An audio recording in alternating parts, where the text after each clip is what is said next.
Hello and welcome back to Caring for the Caregiver. So, as a people practitioner, we can get caught up in a practice of feeling like we are the healer. We are the person that helps another person get out of their own way. I'm here to remind you that you play a very specific role as a people practitioner.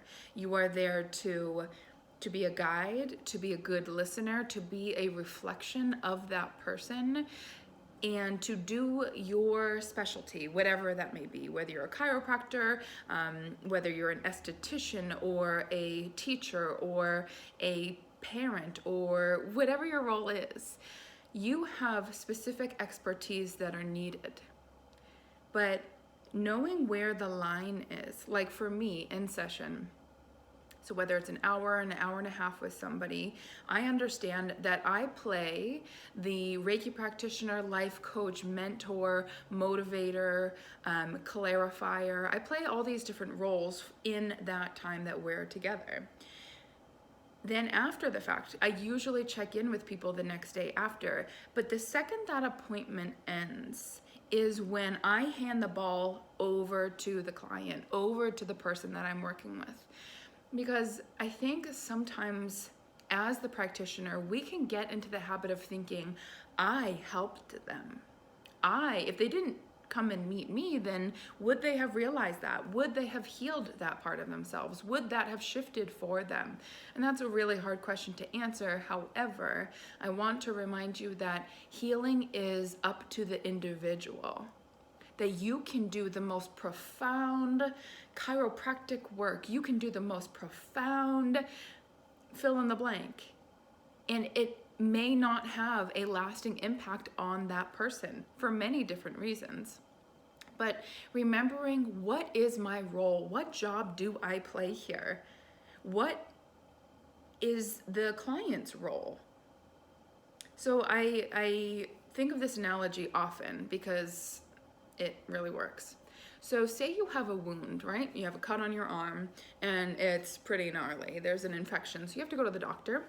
They, as the professional, have the tools and the techniques to clear up that infection, right? They physically clean it up. Maybe they have to stitch you up. They bandage it for you. They give you antibiotics or whatever it is the treatment is.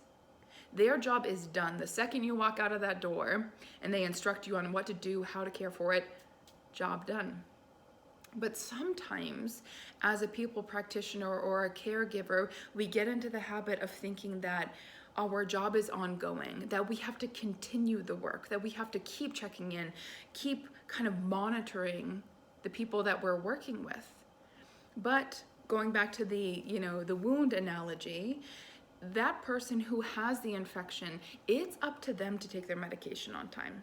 It's up to them to care for their bodies in the way that is most beneficial to their healing. And if they choose to not tend to the body, if they choose to ignore your advice, that has nothing to do with you. That is simply that person's journey. So knowing where your line is, knowing where you're overreaching, overextending yourself, because that's where burnout comes in. That's where you get so fed up and you get resentful. You even start to turn towards yourself and ask, am I doing a good job? Am I doing what I'm supposed to be doing here? What is so off? Why can't I help this person? Maybe it's not about you. We all have the tendency to turn and look at ourselves and go, me, me, me. Very human. But what about them, them, them? They play an equal part in this equation. So thinking of it as a math equation. What is your part in the equation? Maybe you're the middle piece, but that is your singular job. But the other parts of the equation, that is up to the person receiving care.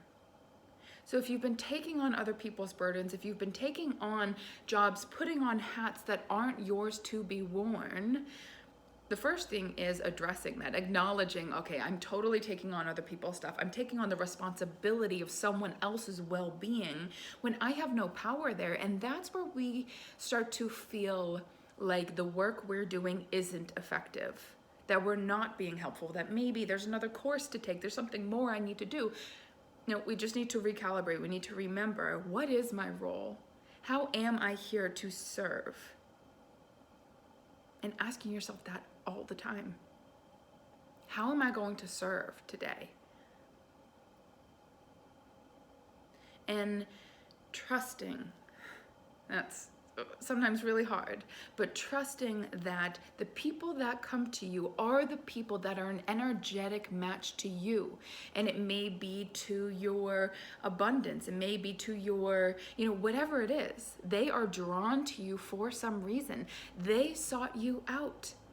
And whether the there's some confrontation and it's not a great arrangement, and you're like, oh gosh, I hope they never come back. That's okay too. Just understanding that each person plays a role in this co-creative experience that is caring for other people. So if you've been taken on too much, if you feel a little resentful, you feel run down, overwhelmed, check in with yourself, asking yourself, what is my role? What is my field of expertise? And what hat can I take off and just put to the side?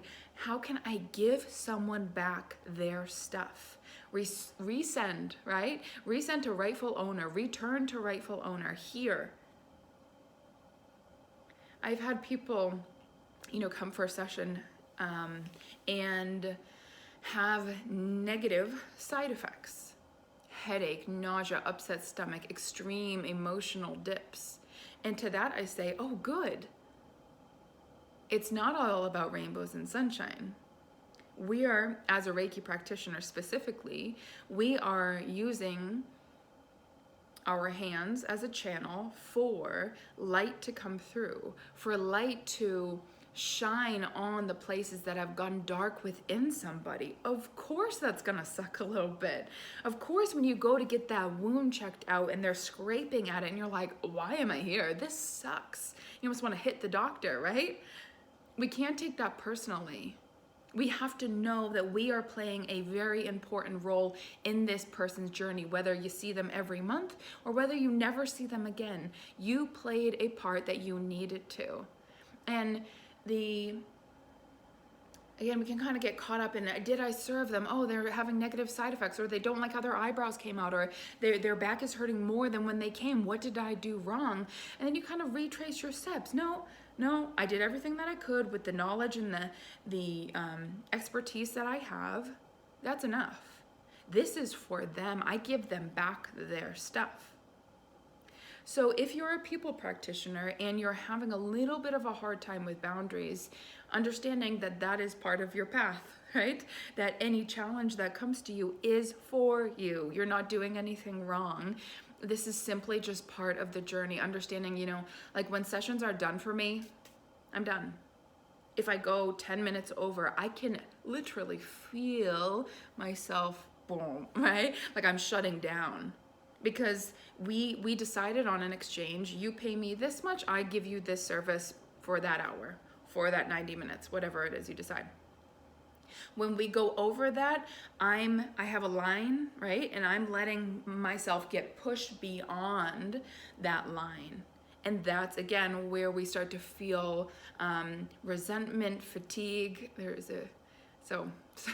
Side note, I have this beautiful hawk that comes right next to my house on this big beautiful tree. When I open up my front door, there's this big tree, and he or she, I think it's a he, but I don't really know. He comes every afternoon, sometimes in the morning. Like yesterday, he was kind of early, and I just listen to the inspiration. When I feel called to go outside, I go outside. And I haven't seen him at all today, but there's been robins and bluebirds, and I put some seeds out, and it's just been a fantastic day. And I was just thinking before I got on this, like, I wonder where he is. And I'm sitting here and I just see him coming straight towards me, right over the house, to go sit in his little tree. So cool. So trusting that, did I say he was a hawk? If hawk resonates with you, I would look up the spirit animal hawk. If this resonates with you, I would say rewatch this when you're feeling a little low and need a little reminder. You are doing a fantastic job, and you are playing just the part you need to. And if you are a caregiver, if you're listening to this, you probably have a empathetic gene, right? You feel so deeply for others. You want to help. You're in the service industry, so that tells me you want to help. But understanding where that line is, when have I hit the point of giving too much? Because like a plant, when you overwater it, it's not helpful, right? It can literally drown it. So thank you for tuning in. I hope this helps you. If this is helpful content to you, please like and subscribe. It helps me so much. And yeah, I look forward to creating more of this. Take good care. Bye-bye.